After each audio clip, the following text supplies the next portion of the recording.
থানায় শোনা গেল, বললো যে এটা আপত্তি হিসাব করে ফেলে যে তারা স্থানীয়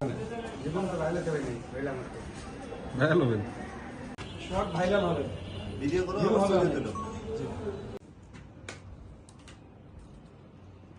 অদ্য 27/5/2025 খ্রিস্ট তারিখ রাত্র অনুমান 2:30 সময় অত্র থানার এসআই ফাহিম ফয়সাল গোপন তথ্যের ভিত্তিতে জানতে পারেন যে টেপাখোলা লেকপার সোনালী ব্যাংকের সামনে একজন অস্ত্রধারী ব্যক্তি অস্ত্র বহন করে অবস্থান করছে। উক্ত তথ্যের ভিত্তিতে ফাহিম ফয়সাল সঙ্গীয় ফোর্স দ্রুত ঘটনাস্থলে গিয়ে উক্ত ব্যক্তিকে দ্বিতীয় ব্যক্তির নাম মোহাম্মদ সোহাগ মৃধা ওরফে সোহাগ মুন্সি ওরফে পাগলা সোহাগ,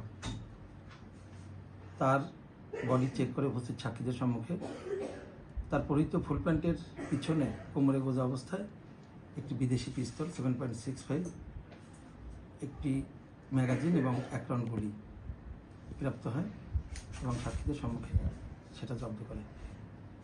এ ব্যাপারে আমাদের আইনগত ব্যবস্থা প্রক্রিয়াধীন আছে। হ্যাঁ, তার বিরুদ্ধে ইতিপূর্বে মামলা আছে, আমাদের কোতোয়ালি থানায় আছে, পার্শ্ববর্তী সদরপুর থানায় আছে, ভাঙ্গা থানায় আছে। তার বিরুদ্ধে একাধিক মামলা আছে, অপহরণ, দস্যুতা, চুরি, বিভিন্ন রকম মামলা আছে।